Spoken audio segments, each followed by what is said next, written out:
Bien, hemos venido avanzando en este preciosísimo estudio que ya nos ha tomado hoy exactamente con el término que vamos a estar dando en nuestra enseñanza. Han sido 5 sesiones las que nos han estado ocupando ya en más de mes y medio, porque estamos trabajando, ya como saben, alternamos las semanas para un estudio y para un sermón tradicional. Y ya nos ha tomado un poco, casi más de 2 meses, ¿no? Tratar todo este estudio que encontramos, como debemos ya recordar todos los que hemos venido siguiendo el sermón de Juan, o de Cristo más bien, registrado por Juan en el capítulo 5, que comienza desde el versículo 19. Desde el versículo 19 hemos venido revisando y precisando algunos aspectos del discurso de Cristo. Más bien hemos intentado abarcar todos y cada uno de los aspectos del discurso mesiánico que allí podemos ver, registra Juan de una manera bastante impresionante, de una manera muy precisa, sin perder detalles seguramente de las palabras de nuestro Señor Jesucristo. En este recorrido que hemos venido haciendo a caballo, hemos podido ver diferentes aspectos que sin duda alguna formulan precisiones muy importantes a la hora de nosotros desarrollar nuestra cristología. Ya saben que la cristología, y esto es algo que no me cansaré de nombrar, que no me cansaré de repetir, la cristología es de las doctrinas más importantes a tener en cuenta y a desarrollar correctamente dentro de la doctrina cristiana. Obvias son las razones, nos llamamos cristianos, y si nos llamamos cristianos y en algo tenemos que hacer énfasis dentro de nuestro estudio, dentro de nuestro sermón, es precisamente en la persona de Cristo. No debemos desviarnos hacia otros senderos distintos a los de primeramente magnificar y glorificar el santo nombre de nuestro Señor Jesucristo. Eso es sin duda alguna lo más importante y es menester para todos los que nos ejercitamos en la labor de la predicación de la palabra, mostrar a Cristo tal cual como lo presentan las Sagradas Escrituras, sin quitar ni añadir nada de lo que la Biblia misma se encarga de demostrar acerca de la persona de nuestro Señor Jesucristo. Para este ministerio es sumamente importante desarrollar una cristología santa, o una cristología más bien correcta, precisa, puesto que vivimos en un mundo donde Cristo se ha convertido en poco menos que un revolucionario socialista. Entonces, viviendo en un mundo de este tipo, viviendo en un mundo donde no sabe dar respuesta a la pregunta de quién es Cristo, tal cual como Él se la formuló a sus discípulos, ¿quiénes dicen los hombres que soy yo? Y luego ellos comenzaron a dar algunas respuestas. Y ahora, ¿qué dicen ustedes? O sea, primero pregunta por la gente de afuera. ¿Cuál es la noción, cuál es el concepto que la gente de afuera tiene acerca de mi persona? ¿Por qué Cristo habrá hecho esa pregunta? Yo creo que esa pregunta Cristo la hizo porque Él entendía, Él sabía que el concepto que los de afuera tuvieran de Él iba a depender mucho de la buena o no buena labor que estuvieran haciendo sus discípulos cada vez que salían a predicar el Evangelio. Sin duda alguna. Luego Cristo, de formular esa pregunta, formula una segunda pregunta. Pero ahora, ¿qué piensan ustedes quién soy yo? Es una pregunta súper importantísima y muy trascendental dentro del texto bíblico, a la cual tenemos que darle una respuesta precisa, clara y que tenga punto de contacto con la Biblia. Hay mucha gente que en sus desvaríos y en sus locuras comienzan a esgrimir una serie de argumentos que no tienen absolutamente nada que ver con lo que las Sagradas Escrituras enseñan. Y eso es un problema serio, porque de una cristología no bien desarrollada dependerá que nos convirtamos o no en una secta. Porque de hecho las sectas existen, las sectas cristianas, que yo tengo serios problemas para pensar que una secta deba ser llamada cristiana, pero bueno, ellos le dicen cristiano. Vamos a concederle que ellos quieren tener algo de cristianos en sí. Pero a mí me parece eso un tanto contradictorio desde el punto de vista lógico, porque una secta es un movimiento de fe que es heterodoxo, sobre todo heterodoxo en el punto cristológico. Y puesto que es heterodoxo en el punto cristológico, pues se ha diluido por completo el mensaje del Evangelio. Se ha diluido por completo. No hay mensaje cristiano real allí. Entonces hay que rescatar la persona de Cristo. hay que rescatar el concepto correcto de lo que nuestro Señor es y representa para cada uno de nosotros. Por esto este ministerio se dedica a darle profundo énfasis al tema cristológico. Porque si no lo hacemos, hay iglesias que hoy ustedes van y ven que hablan más de filosofía, ven que hablan más de, no sé, de política, ven que hablan más de psicología que del propio Señor. O ustedes saben que todos nosotros como cristianos tenemos siempre preferencia por algún u otro autor dentro de la Biblia. Por ejemplo, hablando de autores humanos, yo tengo preferencia, para el Antiguo Testamento mi autor favorito es Moisés, para el Nuevo Testamento es Pablo. Ahora, que yo tenga preferencias, que no está mal, entre los autores que escribieron, por diferentes razones que uno pudiera escribir argumentando la razón, no quiere decir que nuestras enseñanzas vayan a estar generándose en su desarrollo únicamente en la exaltación de personajes que son humanos, porque yo no puedo hacer eso, no es mi llamado a hacer eso. Ahora yo puedo decir, tengo esa preferencia, me gusta cómo Pablo hizo su ministerio, cómo lo desarrolló, lo que escribió, lo que dijo, lo que enseñó. Lo mismo sucede con Moisés, puedo decir un montón de cosas sobre Moisés, pero eso no puede suplantar el mensaje cristológico, de ninguna manera. Entonces hay que tener sumo cuidado con eso. ¿Qué es lo que hemos venido haciendo? Vinimos viendo que el mensaje se desarrolló en varios aspectos. Lo primero que Cristo comienza diciendo en el versículo 19, que es donde inicia el discurso, es que Él vino a presentarse como aquel que vino a cumplir no con su propia voluntad, sino con la voluntad del Padre que le envió.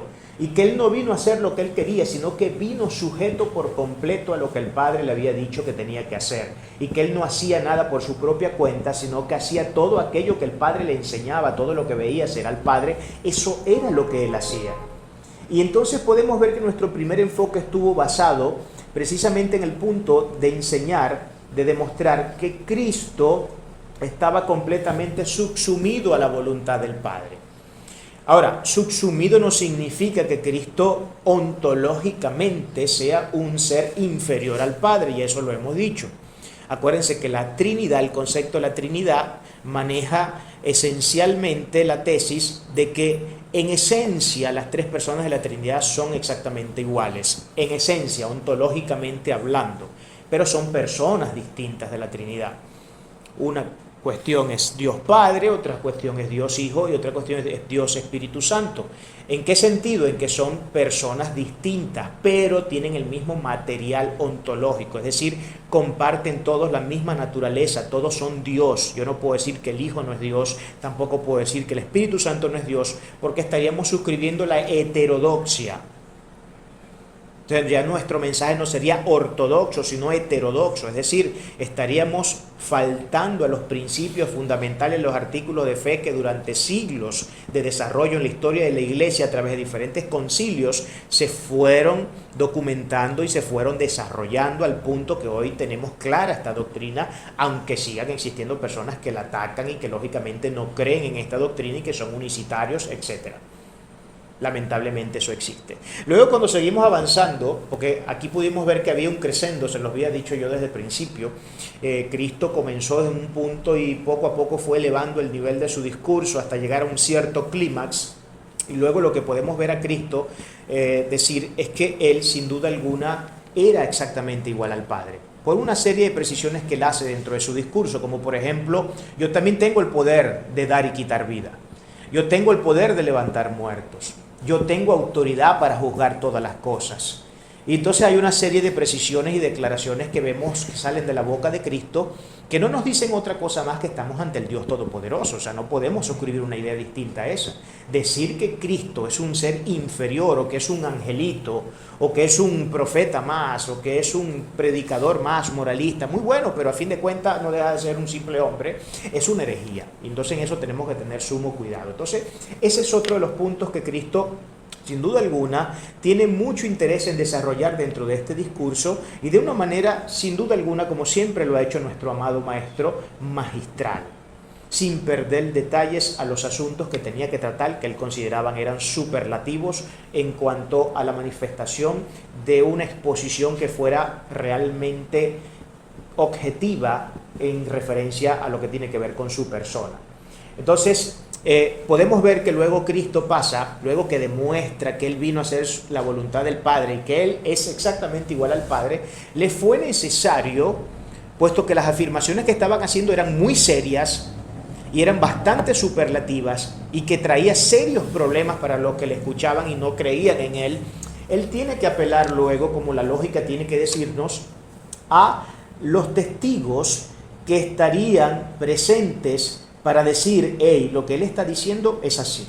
Y él utiliza 4 testigos.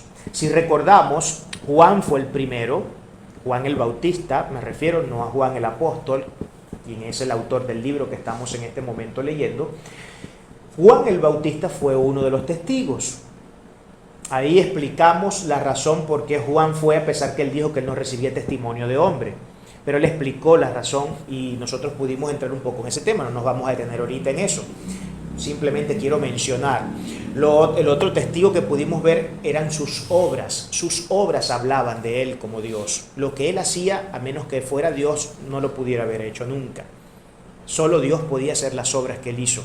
Y 2 testigos más que fueron con los que él cerró eran el Padre, nada más y nada menos, y las Sagradas Escrituras. Entonces, esos 4 testigos fueron los que Cristo presentó para poder afianzar la idea en los que oían el mensaje de que ciertamente él era lo que decía ser. Hacía falta simplemente escudriñar las Sagradas Escrituras para darse cuenta. Hacía falta verle y escucharle para darse cuenta que él realmente era.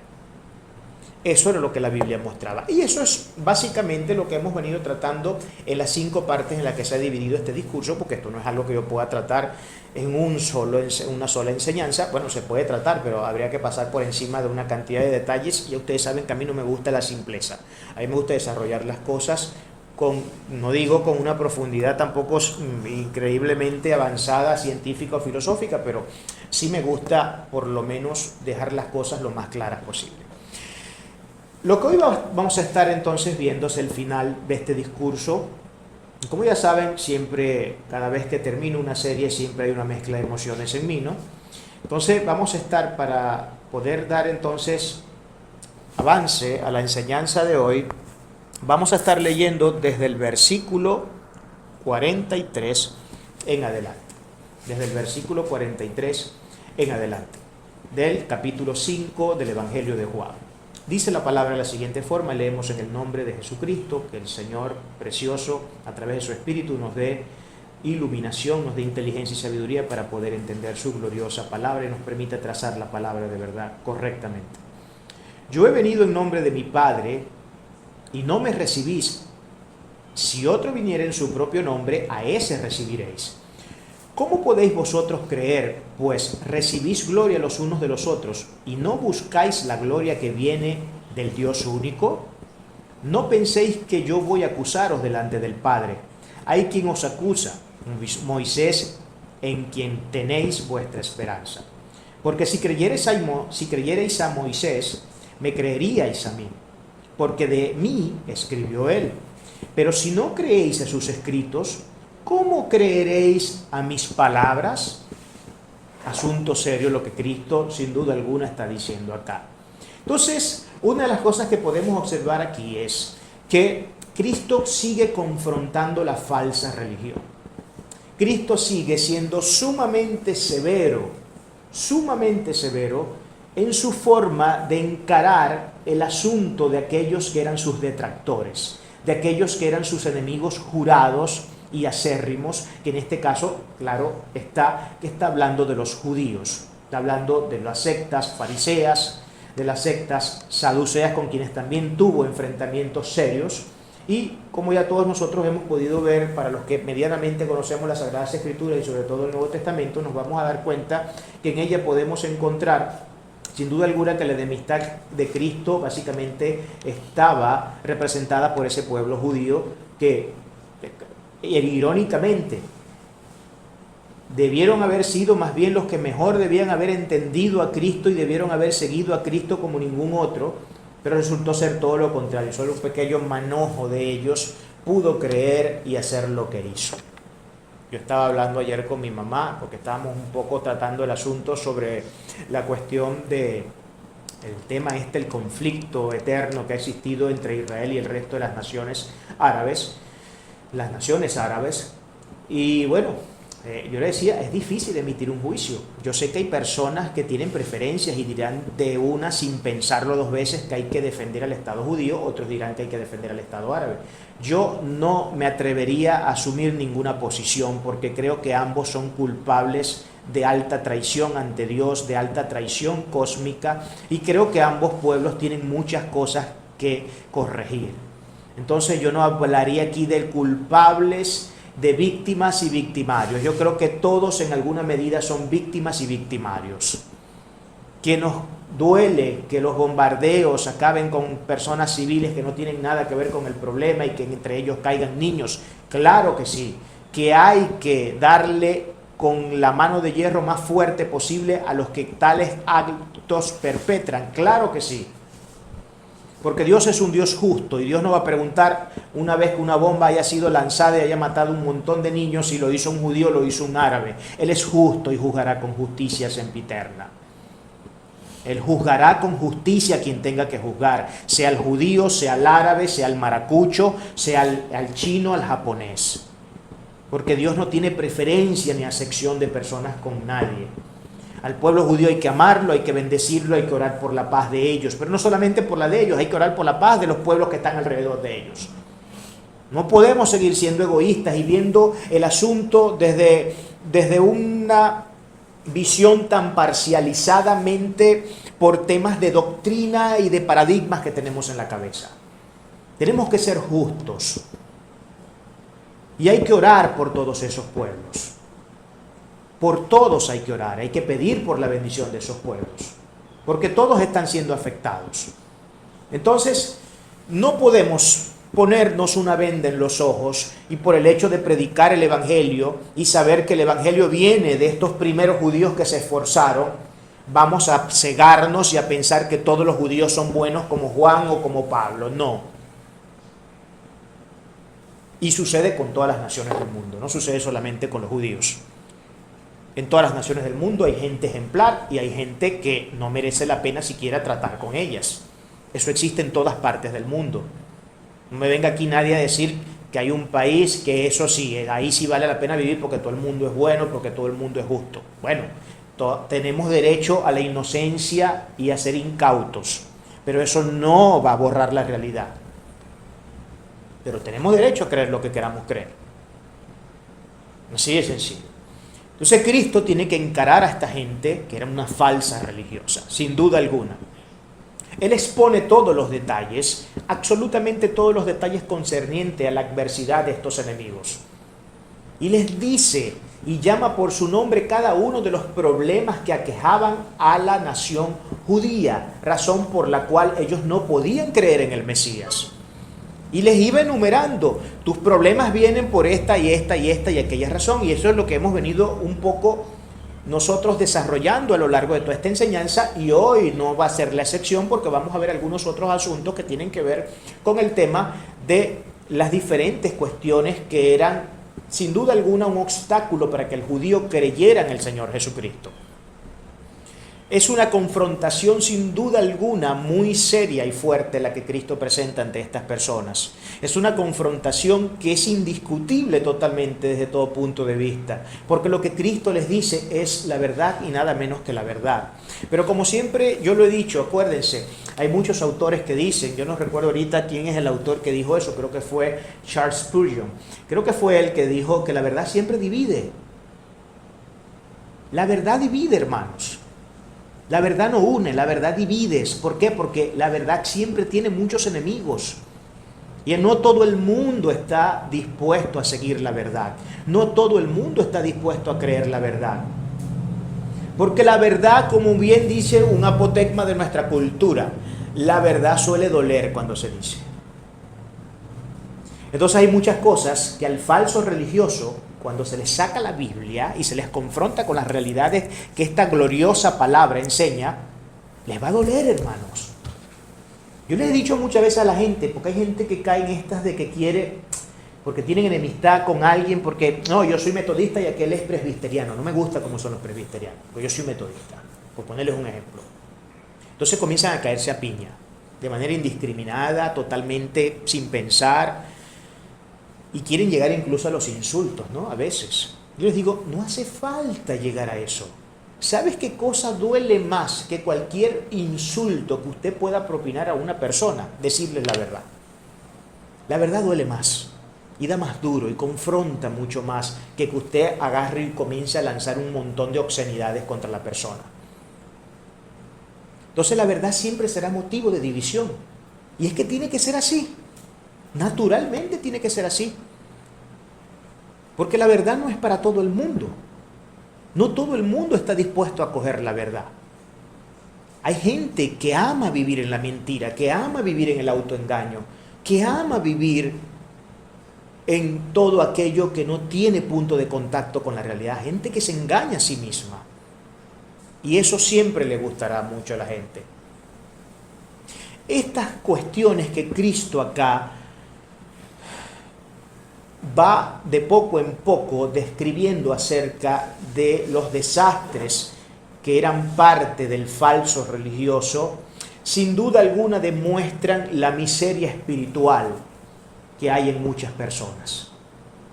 Hay mucha miseria espiritual entre el pueblo de Dios. Hoy mismo vivimos en un mundo que ha sido tan efectivo en inmiscuirse en los asuntos de la iglesia y en paganizar a la iglesia, que hermano, es difícil ya encontrar hoy una iglesia que hable el evangelio con todas sus letras, que hable el santo evangelio sin quitar ni poner nada de lo que en ese mensaje se encuentra. Claro, yo no estoy diciendo que se puedan encontrar iglesias perfectas. El que crea que eso se puede hallar, bueno, se engaña a sí mismo. El que crea que va a encontrar una iglesia donde todo lo que se predique y todo lo que se diga sea perfecto, sea sin ningún asunto que criticar, bueno, no se puede. Yo tengo mis falencias, mis debilidades, no sé entre las cosas que digo cuántos disparates estoy diciendo. Solamente el Señor lo sabrá y yo le pido a Él cada día que me revise y que me demuestre en dónde me estoy equivocando. Y yo tengo que estarme revisando constantemente, revisando lo que enseño, revisando lo que creo, revisando mis convicciones, porque en este caso uno tiene que aplicar un método cartesiano. René Descartes es el filósofo de la duda. ¿En qué sentido? ¿En qué sentido? En el sentido de que yo todo el tiempo debo ponerme en crítica y revisar, porque yo no sé, yo no puedo creerme, ni pensar, ni llegar al punto de creer de que todo lo que yo enseño es lo correcto, de que todo lo que yo digo es así, todo el mundo tiene que decir siempre amén, porque yo soy un hombre sujeto a pasiones igual que cualquier otro y no soy infalible. Allá el Papa que se cree infalible y que cree que todo lo que dice es perfecto y que en nada se equivoca. Bueno, entonces, si ese es el tema con el Papa, entonces el Papa supongo yo que no es un ser humano, será un ángel entonces el que está parado allí, porque si es ser humano tiene que saber que es infalible, que es falible, perdón. Entonces no somos infalibles en ningún sentido. Y esto es algo que ustedes tenemos que tener claro. Por eso es que en esta iglesia a mí siempre me ha gustado abrir un podio, me ha gustado abrir un coloquio para que ustedes expresen sus ideas e incluso para que me contradigan si en algo de lo que yo he dicho a usted no le parece y cree que eso no es el asunto correcto.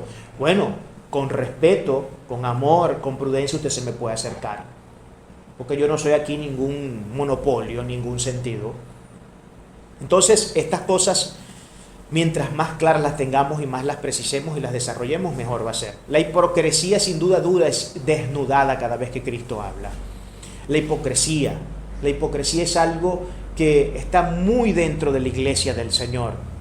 No tenemos idea cuánta hipocresía hay en el pueblo de Dios. Gente que quiere aparentar ser una cosa y quiere aparentar tener un trato con los demás, pero luego no sabemos, hermanos. Porque miren, nuevamente un dicho, y los dichos siempre son sabios, los proverbios que uno maneja a nivel cultural son sabios.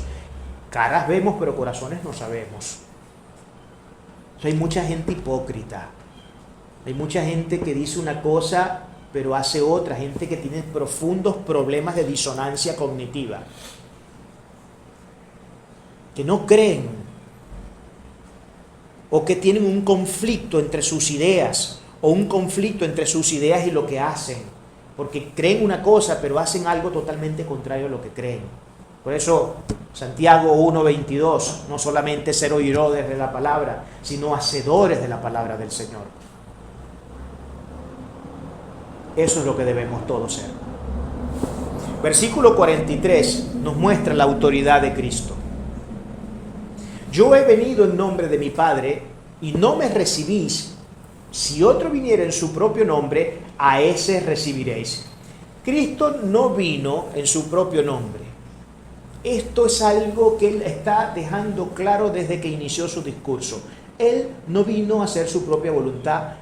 Es exactamente lo mismo que está diciendo aquí, pero con otras palabras.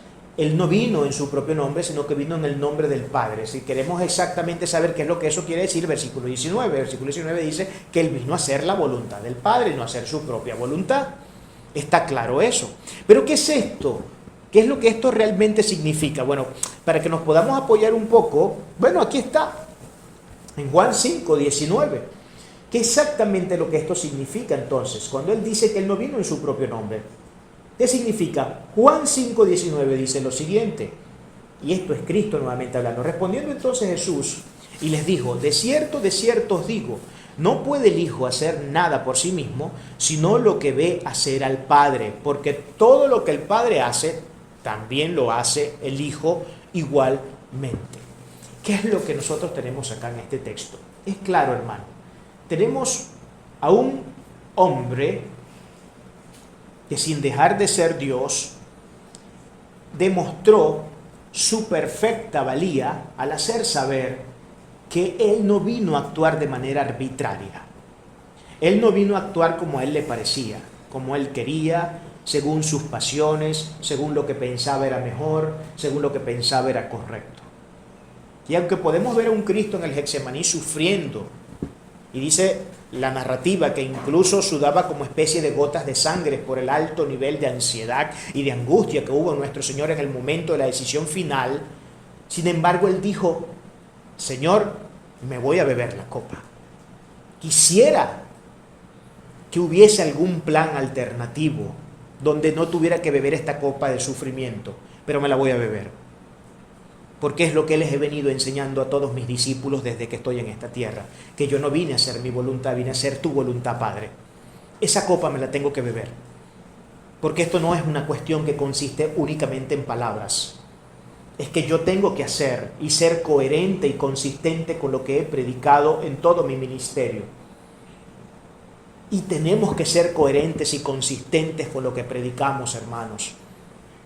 Si nosotros predicamos de Cristo, si nosotros hablamos de nuestro Señor, si hablamos de cuál debe ser la conducta correcta de un creyente, debemos ser consistentes con esas creencias. Nuestra ortopraxis debe estar vinculada a nuestra ortodoxia. Y por supuesto que la ortopatía también. Sin duda alguna. Pero si en el nombre del Padre, Cristo no vino en su propio nombre, pero sí en el nombre del Padre. La palabra nombre viene del griego anoma, que además de significar nombre, significa también persona, significa también carácter. Acuérdense la polisemia que existe en el lenguaje griego, como también lo existe en el lenguaje hebreo. Pero una palabra que me llama poderosamente la atención y creo que contextualiza muy bien lo que Cristo está queriendo decir acá es la palabra autoridad. Ustedes saben que la palabra autoridad viene de otro término que es el término exousia en el griego, ¿no? Pero aquí, en la palabra anoma, que es nombre, también hace referencia a autoridad. Entonces, yo no vine en mi propio nombre, sino en el nombre del Padre. O sea, que Él vino ¿en qué? En la autoridad del Padre.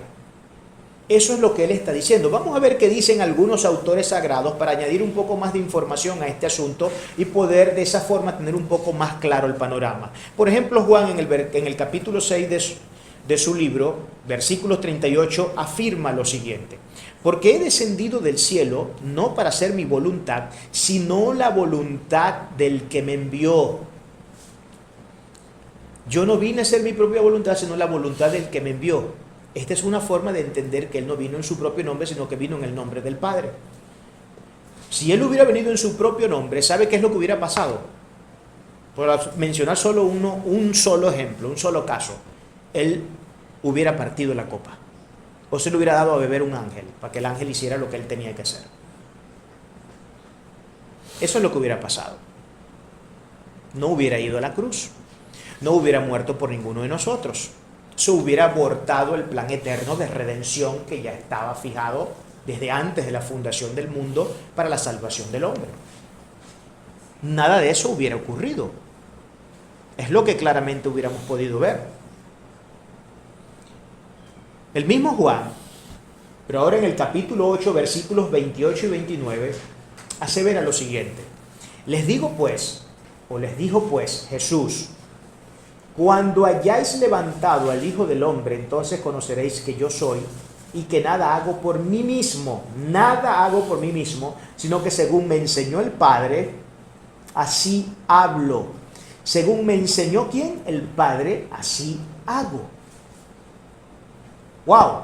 Claro, este es un tema que tiene ciertas complicaciones, ¿no? Que no me quiero meter en ellas porque entonces estaríamos dilatándonos mucho en esta cuestión. Porque estos son cosas que tienen que manejarse ya de forma más magistral en una clase que tenga muchas sesiones. Una clase de muchas sesiones porque es un tema complejo. Sin embargo, yo toqué un poco sobre este asunto. Si usted quiere recordar algo de ello, vaya a la primera parte de la sección de esta serie para que pueda saber exactamente más o menos cuál es la referencia que se puede hacer allí. Porque el que me envió conmigo está, no me ha dejado solo el Padre, porque yo hago siempre lo que le agrada. Ahora, otra forma de describir lo que significa que Cristo no vino en su nombre, sino en nombre del Padre, es que Él siempre hace lo que al Padre le agrada y que Él dice lo que el Padre dice que tiene que hacer. Esto es muy fácil de aplicar para nosotros como creyentes. ¿Qué es lo que usted tiene que hacer si usted dice ser cristiano? Usted tiene que entender, y yo tengo que entender, que yo no puedo hablar lo que yo quiera, ni decir lo que yo quiera, ni hacer lo que yo quiera. Ahora ustedes dirán, pero eso no es restrictivo en términos de la libertad del hombre. Pero es que el hombre está restringido en todos los asuntos de la vida. Ningún ser humano vive plenamente libre. Ningún ser humano, todos tenemos restricciones. Timothy Keller dice en su libro En defensa de Dios que no es tanto las restricciones, sino lo que esas restricciones de nuestra libertad generan para nuestro bienestar. Y hay restricciones que el hombre necesita tener para vivir una mejor vida. Por ejemplo, las leyes, ¿quién podría decir que las leyes no son restrictivas? Todas las leyes son restrictivas. Usted va a parquear su carro en un estacionamiento y usted no lo puede parquear como usted quiere. Hay reglas en ese lugar. Y usted tiene que cumplir con esas reglas. Son políticas que se generan de manera muy particular en cada lugar. Estamos sujetos a una constitución. Hay normas allí que nos pueden gustar más o menos, pero en la medida que las cumplimos, seremos mejores ciudadanos y las cosas andarán mejor. Pero todo el ser humano está restringido siempre de alguna forma o manera. No es lo mismo la libertad que tiene una persona soltera a la libertad que tiene una persona que deja de ser soltera y se casa. Dejó de ser soltera porque se casó, pero no existen solteros casados, ¿verdad? No existen solteros casados. Es una aporía lógica. ¿Puede Dios crear a un soltero no casado? Así argumentan algunos ateos. ¿Puede Dios crear una piedra que sea tan pesada que ni él mismo pueda levantar? Argumentos tontos, que se van fuera de toda la lógica. ¿Ok? Entonces, el tema de la libertad es un tema serio en el hombre, es un tema bastante complejo y bastante amplio. Entonces, esto es otra de las cosas. Otro autor, o bueno, el mismo Juan en el capítulo 17, versículo 6, dice: he manifestado tu nombre a los hombres que del mundo me distes. Tuyos eran, me los distes, y han guardado tu palabra. ¿He manifestado qué? Tu nombre. Ese es uno de los menester de todo oficio, valga la redundancia, de un creyente. Nosotros estamos llamados a manifestar el nombre de nuestro Señor. ¿Cómo hacemos eso? ¿Cómo nosotros manifestamos el nombre de nuestro Señor? Pues, teniendo una conducta ética y moral que esté adscrita a los términos y condiciones que las santas y gloriosas Escrituras enseñan. Y proclamando este bendito y glorioso nombre a donde quiera que nosotros vamos. Esa es la forma de hacerlo. Yo no concibo otra forma de hacerlo. No la concibo. Está claro que eso es lo que tenemos que hacer. Ahora, dice también en el mismo versículo que no les recibe. Pese a que Él les está revelando que Él vino en el nombre del Padre, Él está también diciendo que a pesar de eso, no le están recibiendo. Y a los suyos vino y los suyos no le recibieron, dice otra parte de la Biblia. No le recibieron pese a que Él reveló innumerables veces que Él vino en el nombre del Padre. No le recibieron, pero sí a los que falsamente vienen en su nombre, le recibieron. Y ahorita vamos a ver por qué sucede esto. Fíjense lo que dice Marcos 13:6. Porque vendrán muchos en mi nombre diciendo yo soy el Cristo y engañarán a muchos.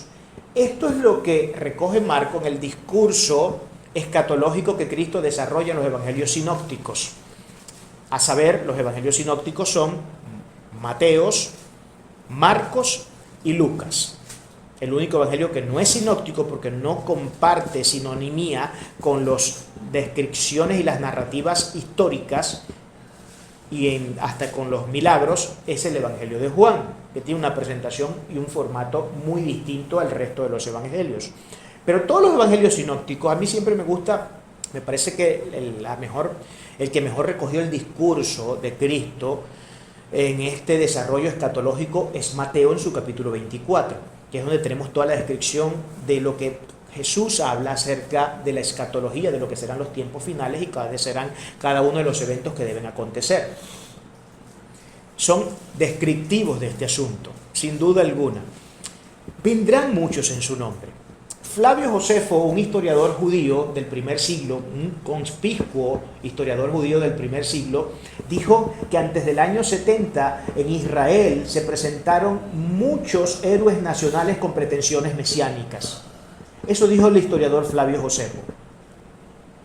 Muchos se presentaron como supuestos héroes nacionales con pretensiones mesiánicas. Y es exactamente lo que Cristo les está diciendo con anticipación a sus discípulos. Vendrán muchos en mi nombre, pero tengan cuidado, porque serán lobos rapaces, porque serán lobos disfrazados de ovejas, falsos maestros, falsos pastores, que los desviarán a todo tipo de doctrinas falsas, los desviarán de la ortodoxia de este glorioso mensaje. Una y otra vez Cristo vio la necesidad de tener que ser enfático en este punto, puesto que lo que iban a tener que afrontar los discípulos y todo creyente en todas las eras y en todos los movimientos históricos y sociales iban a ser así de serios y de complicados. Sin duda alguna. Ahora, la pregunta metodológica que tenemos que hacernos acá es la siguiente. ¿Por qué ellos no recibieron a Dios? ¿Y por qué sí a los hombres? ¿Por qué no a Dios y por qué sí a los hombres? Porque eso es lo que el texto está diciendo. Pero sí recibiréis a los que vendrán en mi nombre. Vamos a leerlo otra vez rapidito. ¿Qué es lo que dice acá? Dice, yo he venido en mi nombre, en el nombre de mi Padre, y no me recibís. Si otro viniere en su propio nombre, a ese recibiréis. Si otro viniere en ese nombre, a ese recibiréis. A ese otro sí vas a recibir, no vas a tener problema en recibirlo. Ahora, ¿por qué suceden estas cosas? ¿Por qué suceden estas cosas? Es una buena pregunta en la que deberíamos gastar buen tiempo en respondernos. ¿Por qué nos es fácil seguir a los hombres y no seguir al verdadero maestro? ¿Por qué nos es fácil? ¿Por qué hoy tanta iglesia idealizan a los pastores y creen que el pastor es casi una especie de semidivinidad que debería formar parte, ya no deberíamos hablar de Trinidad, sino de cuatrinidad, porque el pastor debería ser la cuarta persona de la Trinidad, ya no la Trinidad, de la cuatrinidad, por supuesto. Entonces idealizan a los pastores y la unción, y el tipo es el que sabe, el tipo es el que tiene esto y aquello, ese es el hombre el que va a resolver los problemas, este es el que... Hermanos, yo siempre he dicho, lo único que el pastor tiene distinto al resto de las personas que le escuchan es más responsabilidades. Eso es lo único que uno tiene de más nada. Yo lo único que tengo son más responsabilidades. Yo tengo que orar diariamente por ustedes, yo tengo que prepararme, yo tengo que estudiar, yo tengo que hacer un montón de cosas, aparte de las cuestiones familiares que tengo que atender, mi trabajo en la universidad y tantas otras cosas. Soy un ser humano igual que cualquier otro. El problema es que los pastores de hoy no se están presentando como simples seres humanos, muchos de ellos, digo, no estoy diciendo que todos, sino que ya están queriéndose creer una especie de semidivinidades. Entonces comienzan a lanzar todo un arsenal de mensajes de lavado de cerebro sistemático a la población, de manera que comiencen a idealizarlos y a exaltarlos y casi a ponerlos en un pedestal. Entonces, en ese sentido, me gusta mucho lo que dice César Vidal. César Vidal dice, es que nosotros criticamos mucho como protestantes a los católicos por el Papa, pero es que la iglesia protestante también está llena de papuelos. Sí, hay muchos pastores en púlpitos que creen ser infalibles, que creen tener la última revelación, la verdad única y suprema, y nadie les puede llevar la contraria. Y hay de aquel que les lleve la contraria porque se van a disciplina, si no los votan, los excomulgan de la iglesia. Esa no es la labor de un pastor. Un pastor es un servidor igual que cualquier otro. Yo soy un miembro más de esta iglesia, yo no soy aquí ninguna cuestión rara. De hecho, yo a mi Señor le digo en las oraciones, Señor, este misterio es tuyo, y el único y verdadero pastor y maestro aquí eres tú. A mí no me gusta ni que me digan pastor, yo se lo he dicho a ustedes varias veces. No me gusta. Prefiero que me llamen profe, que como la gran mayoría me llama. Sí, porque eso crea, aunque ustedes no lo crean, crea paradigmas. Y bueno, yo no voy a contestar esta pregunta aquí porque creo que el siguiente versículo nos puede dar un material para aproximarnos mejor a una respuesta más precisa y concisa de este asunto. Lo que en el 44 tenemos la causa de la falta de fe de estos judíos adversarios, por supuesto, de nuestro Señor Jesucristo. Porque el versículo dice de la siguiente manera: ¿cómo podéis vosotros creer, pues recibís gloria los unos de los otros y no buscáis la gloria que viene del Dios único? Imagínense ustedes, versículo 44. ¿Cómo podéis vosotros creer, pues recibís gloria los unos de los otros y no buscáis la gloria que viene del Dios único? Este fue un problema histórico en la nación judía. Pero no era un problema histórico en la nación judía solamente. O sea, erramos y defectuoso es nuestro análisis en creer que esto es un problema que solamente aquejó al judío del primer siglo. Es que este es un problema que ha venido históricamente, en todo el devenir histórico, hemos podido ver que ha sido un tema con el que el hombre ha tenido que luchar. Siempre estamos buscando gloria. Cuando un hombre se centra en otro hombre, escúchenme bien lo que les voy a decir y grabe esto en las tablas de su corazón. Cuando un hombre se centra en otro hombre, menospreciará a Dios. Esa es la realidad. Entonces ya no es lo que Dios dice, ni lo que Dios me enseña, ni lo que Dios me ordena, sino lo que de repente el pastor o el líder me diga. Ya no es lo que Dios dice. Entonces tenemos en competencia a Dios con el pastor o a Dios con el líder. O a Dios con alguno de los autores, con Pablo. Hay gente que habla tanto de Pablo y lo magnifica tanto que parece que Jesucristo no fuera Jesucristo, sino Pablo Jesucristo. Así pasa. Estos son asuntos serios que tenemos en la iglesia y que tenemos que resolver, por supuesto. ¿Qué dice Juan 3:20? Añadiendo un poco de información a este asunto. Porque esta gente, sin duda alguna, buscaba gloria entre ellos mismos. Pero ¿cuáles son las razones por las cuales el hombre, cuál es el estatus ontológico, natural propio del hombre que lleva a que él, lejos de tener una aproximación primaria a Dios antes que a cualquier otra cuestión en la vida, quiera buscar más bien la aprobación y la promoción de los hombres? Por lo menos Juan 3:20 nos dice algo que nos arroja una luz sin duda alguna impresionante. Porque todo aquel que hace lo malo aborrece la luz y no viene a la luz para que sus obras no sean reprendidas. Ahí tenemos una gran razón. El hombre prefiere acercarse al hombre antes que a Dios, porque puesto que todos estamos en el mismo peldaño y nadie aquí es mayor que nadie, es más fácil aproximarme a un ser al que de hecho puedo discriminar, porque yo puedo creerme más que ciertas personas. De repente, no sé, si yo tengo más títulos universitarios o tengo un título universitario y mi correligionario no lo tiene, entonces, bueno, yo en ese sentido pues puedo asumir una posición desde el punto de vista de estatus sociológico mayor que la de este hermano. Entonces puedo hacer sentir a los demás que están como que por debajo de mis hombros, ¿no? Y como el hombre siempre está buscando encarecidamente, en su megalomanía, en la ansiedad del poder, está buscando precisamente eso, le es más fácil hacerlo, por supuesto, con el hombre que con Dios, porque ya saben que con Dios no van a poder encontrar eso. No van a poder, el elogio de Dios, ningún ser humano lo va a poder encontrar. Nosotros podemos encontrar mucho elogio de los hombres. Hay muchos hombres que nos pueden elogiar, pero para esto yo tendría que decir lo que dice Gerardo de Ávila. Gerardo de Ávila dice: mis amigos y mis enemigos son peligrosos, los dos grupos son peligrosos. Yo trato de estar al margen de ambos grupos.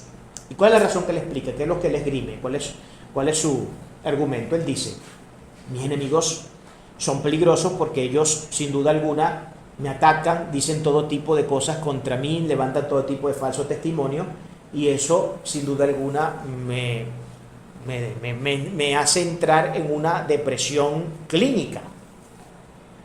Pero mis amigos no son menos peligrosos. ¿Saben por qué? Y lo dice él.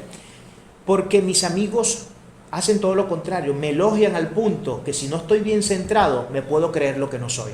Y eso también es peligroso. Sabias palabras de un hombre que tuvo 60 años de ministerio. Sabísimas palabras. Entonces, por un lado entro en una depresión clínica y por el otro puedo exaltarme y creerme algo que realmente no soy. Y no tengamos más alto concepto de nosotros mismos que las Sagradas Escrituras dice, según la medida de fe que nos ha sido entregada.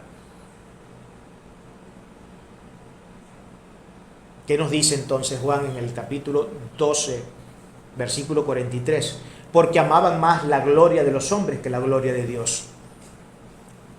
Esto es muy representativo de la intención siempre del hombre.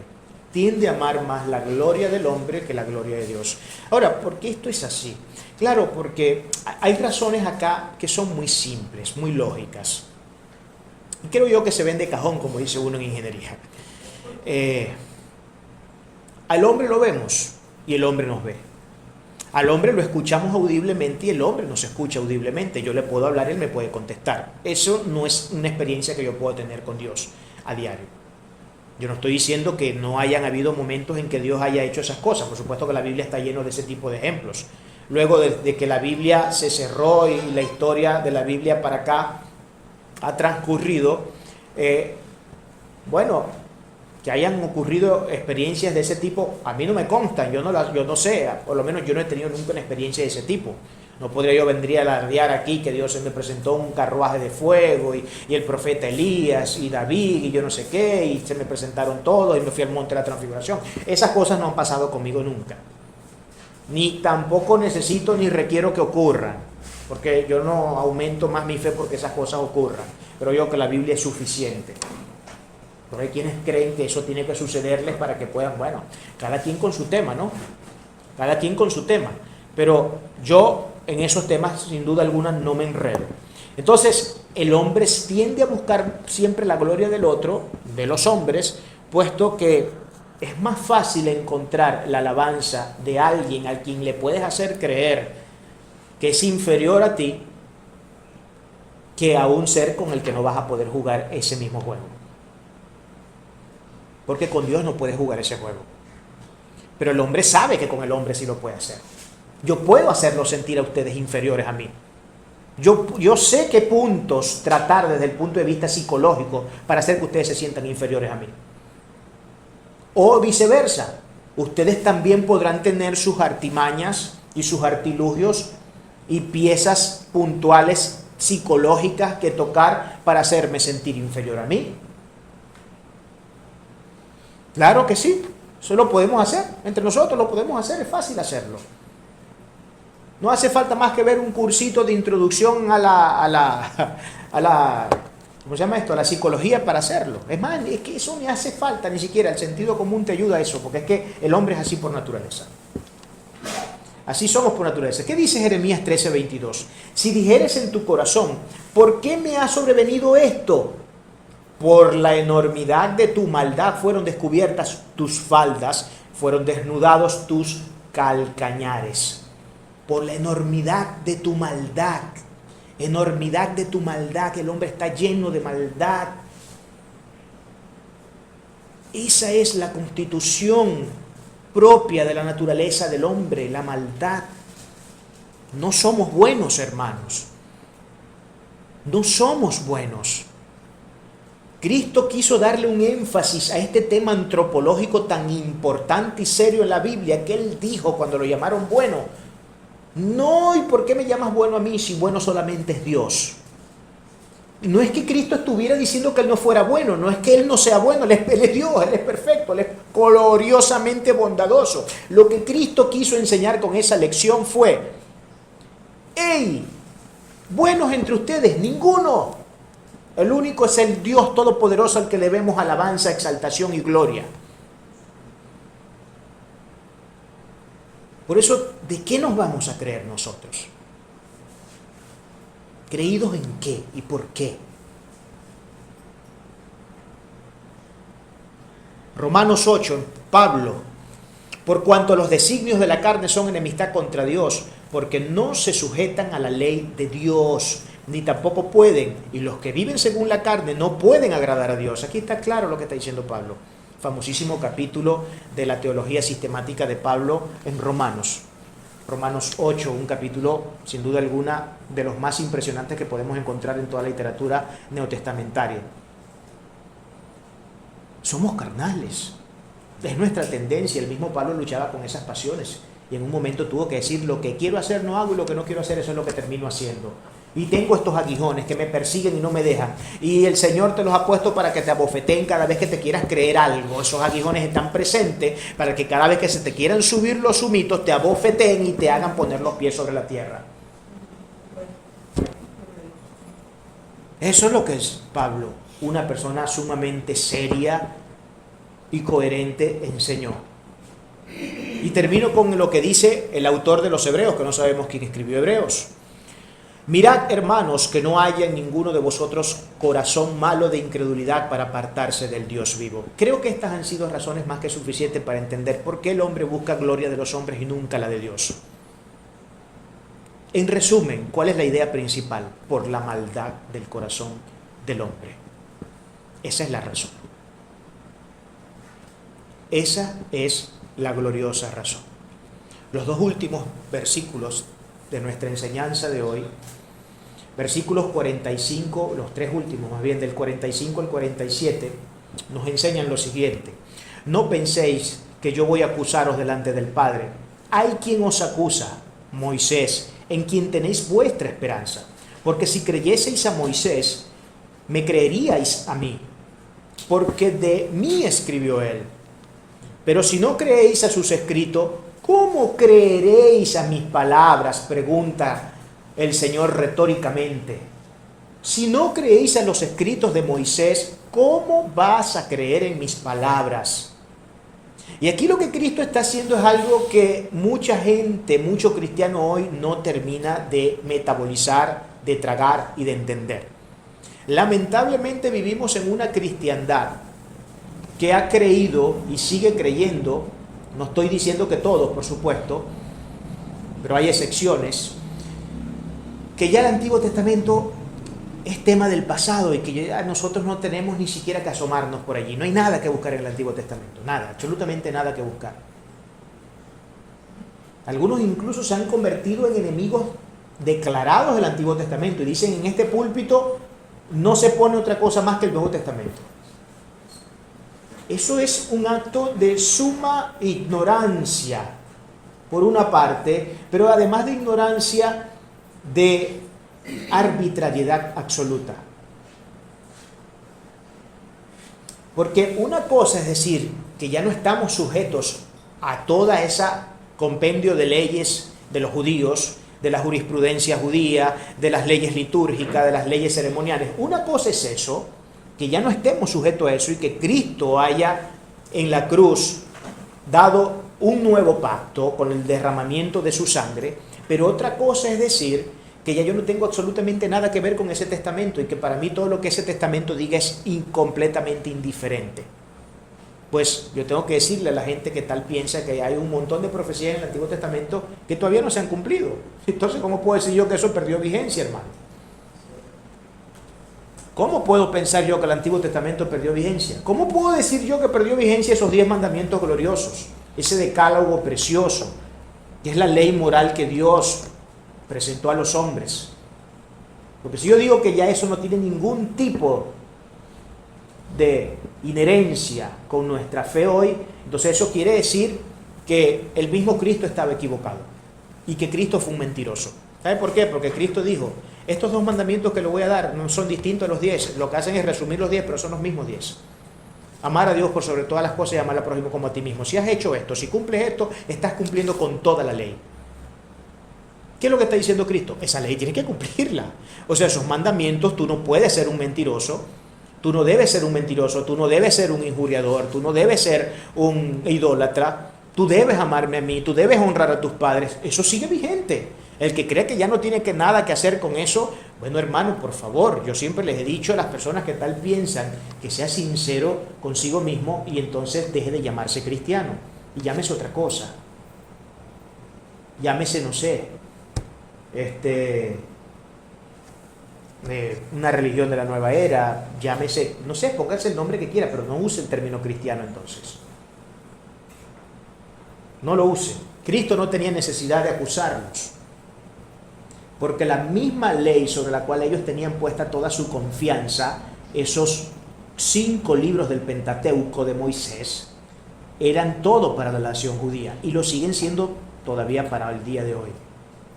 Bueno, ya hoy se compite el nivel de importancia entre la Torá, los 5 libros de Moisés, y el Talmud, lamentablemente.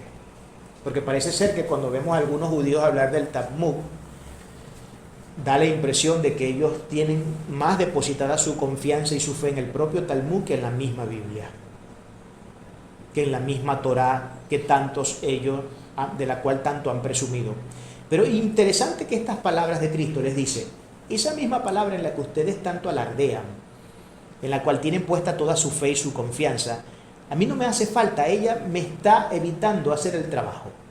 Porque esa ley, lógicamente, es una ley que él mismo creó, que él mismo impuso, y la impuso para que ella misma, en su operatividad, hiciera lo que tuviera que hacer. A Cristo no le era necesario tener que ir al Padre, mira Señor, mira papá, esta gente está haciendo esto y aquello. No era necesario, ya la ley estaba puesta. Y todo aquel que quebrantara la ley tenía que acarrear maldición. Así de sencillo. Y eso es lo que Cristo les está recordando aquí a ellos. Y este es, sin duda alguna, uno de los grandes asuntos serios con los que Cristo confronta al pueblo de Israel. Y dice, enfatiza que creer en Moisés obliga a tener que creer en Cristo. El que cree en Moisés tiene que creer en Cristo, porque Moisés habló de Cristo. Por ejemplo, si nosotros nos vamos a Deuteronomio 18:15, dice lo siguiente: profeta de en medio de ti, de tus hermanos, como yo, te levantará Jehová tu Dios. A él oiréis, una referencia mesiánica. Ahora, ¿qué pasó con los judíos? ¿Qué pasó con los judíos? ¿Qué hicieron con este texto? ¿En qué lo convirtieron? ¿Quién es entonces para ellos el profeta, puesto que llevaron a la cruz a Cristo? ¿Quién es entonces el profeta para ellos? Bueno, el profeta para ellos es alguien que todavía no ha llegado y no conoce, y que todavía están a la espera de él. Por eso por eso la palabra tuvo que decirlo: a los suyos vino y los suyos no le recibieron. No le supieron reconocer. ¿Por qué no les reconocieron? En entregas anteriores de este mensaje, pudimos ver que una de las razones por las que ellos no creían eran porque estaban faltos de amor por Dios, porque no amaban a Dios. Y el asunto de aprender Biblia, de aprender Torá para ellos, no estaba en querer, a través de lo que aprendían de ella, buscar darle gloria a Dios y cumplir esos mandamientos. No, era simplemente para llenar el hambre y saciar su arrogancia. Porque eso es lo que ellos históricamente han hecho. Ellos quieren saber mucho de Biblia y mucho de Torá, y no hay expertos más grandes que los judíos en esos siglos para estudiar la Torá. Pero ¿de qué les servía eso? ¿De qué les servía si no cumplían absolutamente nada? ¿De qué les sirvió si nunca reconocieron al Mesías? Fue palabra muerta dentro de ellos. Alardeaban de ser los mejores maestros en Torá. Pero de nada les sirvió porque nunca la entendieron, y no la entendieron entre otras razones, y la principal razón que presenta el discurso es porque no amaban a Dios. Y cuando yo no amo a Dios, yo no tengo ningún interés por nada que tenga que ver con Él. Entre eso las Sagradas Escrituras, que es su voluntad impresa en un libro que nos describe qué es lo que tenemos que hacer. Si no amo a Dios, tampoco me interesa esto. Al menos no en el sentido que me debe interesar. A ellos les interesa esto solo para alardear de que saben. Nada más. Pero yo no hago nada con el simple saber. Es necesario, además de saber, porque sí hay que saber, obedecer. Porque de hecho, el que mucho sabe y nada obedece, peor peligro tiene. Peor condenación será la que va a recibir. Él es el profeta. Sobre ese profeta, Juan dice algo. Recoge un episodio muy importante de lo que la gente, la muchedumbre en Israel estaba diciendo. Aquellos hombres entonces, viendo la señal de Jesús, que Jesús había hecho, dijeron: este verdaderamente es el profeta que había de venir al mundo. Es una apelación directa al texto de Deuteronomio 18 que acabamos de leer. Y por supuesto a lo que diría el glorioso capítulo 53 de Isaías. Que ese capítulo es un hueso duro de roer, y ya los judíos están casi que lo arrancan, esa página de la Biblia, de la Torá. Porque es que ellos mismos reconocen que ese capítulo se parece mucho a lo que le pasó al Mesías en la cruz, pero no lo quieren aceptar. Y entonces agarran y sustituyen al Mesías por la iglesia. Y dicen: no, ahí no está hablando del Mesías, sino que está hablando metafóricamente de la iglesia y no del Mesías.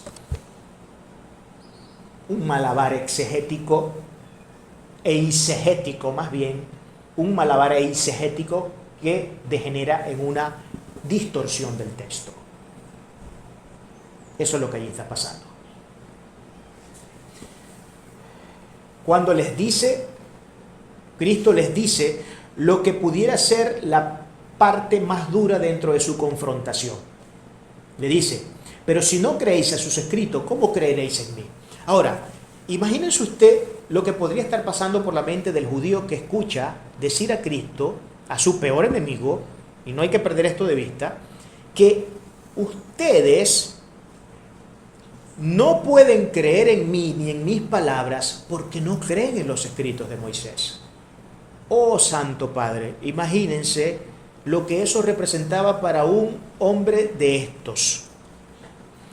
Para gente que decían ser los grandes expertos en Torá, y que si alguien sabía de Torá, esos eran ellos. Y que si a alguien había que buscar para que enseñaran Torá, eso eran ellos. Y que si alguien obedecía la Torá, eso eran ellos. Ahora, que Cristo les diga que ustedes no pueden creer en mí porque no creen en lo que mismo Moisés dice, de lo cual ustedes tanto alardean. Imagínense la actitud y lo que en el momento estos judíos pudieron haber sentido. Seguramente, el texto no dice que rasgaron sus vestiduras, pero si no lo hicieron físicamente, lo tuvieron que haber hecho en su mente. ¿Cómo este hombre me viene a decir a mí que yo, experto en Torah, mire, este es un muchachito de 30 y tantos años, yo soy un viejo de 60 y pico de años, tengo 50 años estudiando la Torah, me la sé letra por letra, la puedo recitar sin tener que mirar el texto. Fui instruido por Gamaliel, aquel por Gilela, el otro por el sumo sacerdote, por la crema de la crema. Y me viene este muchachito a mí a decir que yo no creo en lo que he invertido toda mi vida a estudiar. O sea, ¿qué es lo que le pasa a este hombre? ¿Qué es lo que te está pasando? Definitivamente eres un neurótico, tienes serios problemas mentales. Eso es lo que podía creer el judío. Eso les daba duro, justo en la llaguita, justo en el dedo meñique del pie donde le salió el callo, ¿no? O el uñero, que no muy bien iba saliendo y se tropezó el uñero en el dedo meñique. Imagínense lo que eso duele, ¿no? Así sentirían esos judíos en ese momento al ser confrontados con esta realidad de parte de nuestro glorioso Señor Jesucristo. Y no podría ser menos, ¿no? No podría ser menos. Para creer en Cristo se debe entender y creer el Antiguo Testamento, que claramente testifica sobre él. El Antiguo Testamento y el Nuevo Testamento no se deben tomar de forma aisladas. Al respecto, Agustín de Hipona dice lo siguiente. Escúchenme lo que dice Agustín de Hipona.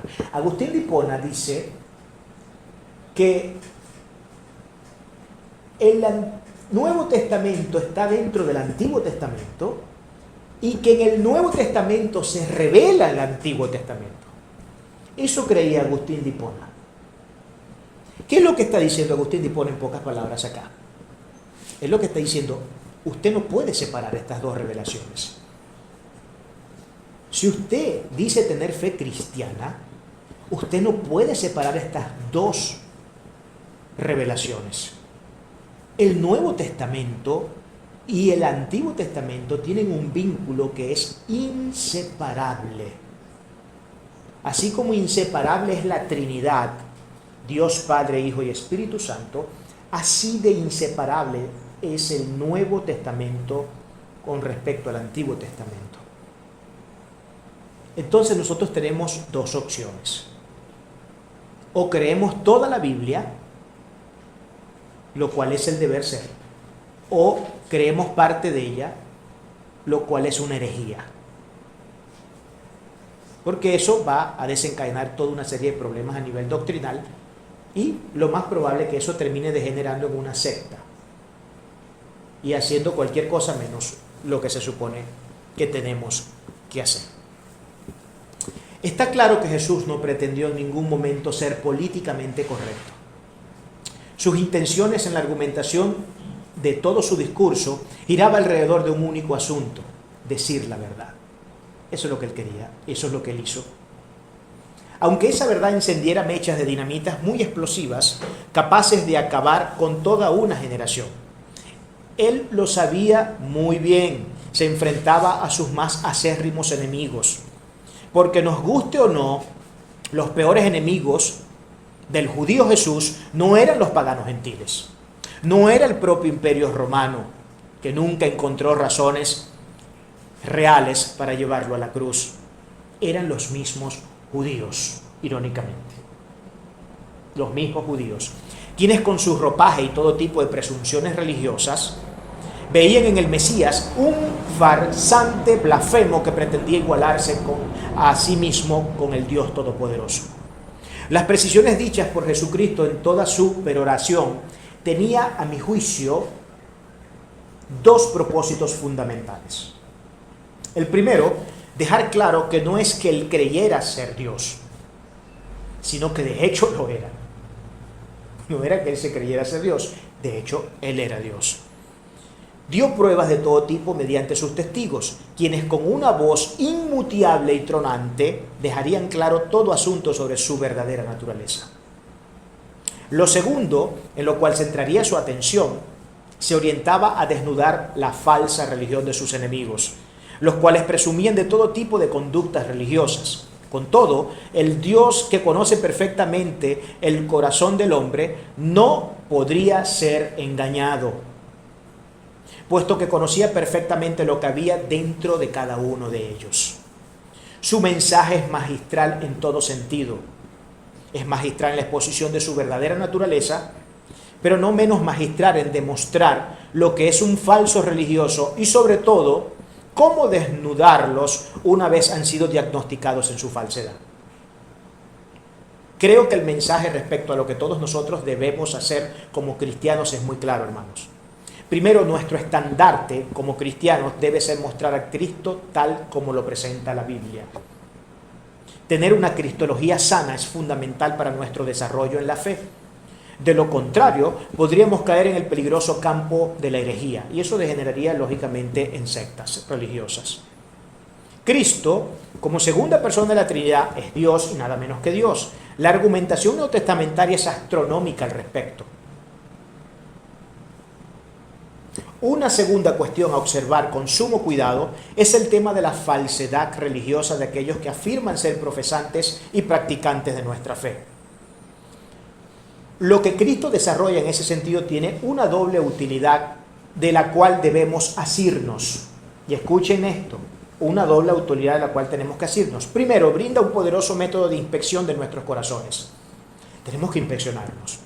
Todo lo que Cristo ha presentado en este discurso, todo lo que Cristo, cada una de las precisiones, cada una de las afirmaciones y declaraciones que Cristo ha hecho en orientación hacia desnudar la falsedad de los religiosos que creían ser algo y que creían ser verdaderos seguidores y amantes de Dios, pero que Cristo los encontró falsos, luego de que les hizo el examen que les hizo, los raspó a todos. Pero esas realidades usted debe tenerlas presentes como criterios de valoración en el análisis que usted debe hacer diariamente de su propia vida.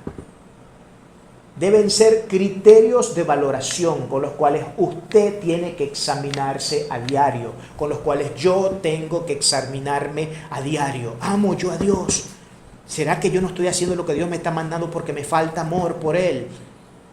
¿Será que yo estoy buscando la gloria de los hombres y por eso me está importando menos Dios y me están importando más los hombres? ¿Será que mi único interés es llenarme los bolsillos y comenzar a pedir un poco de plata aquí a la gente? ¿Cuál es mi verdadero interés? Aquí Cristo está presentando los criterios valorativos para que podamos presentar en el examen que Él evaluará y dirá entonces, aprobado o reprobado. Él será quien lo dirá. Entonces, inspeccionamos nuestro corazón y lo segundo es que a la vez provee el material para inducir un correcto diagnóstico en referencia a terceros. No solamente tenemos que, el punto de partida es revisarnos nosotros, pero eso no debe quedar en nosotros. Es un criterio valorativo que debemos aplicar también para analizar y para examinar la vida de todo aquel que dice ser nuestro hermano. Ahí tenemos que aplicarlo también.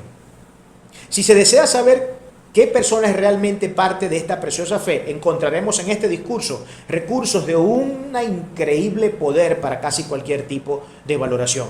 Lo que me resta decir es que no podemos flaquear ni ser perezosos en estos asuntos. De entender estas verdades y practicarlas en lo que nos resta de nuestro peregrinaje por esta gloriosa fe va a depender mucho de lo que seremos o dejaremos de ser. Damos gloria al santo nombre de nuestro Señor Jesucristo. Amén.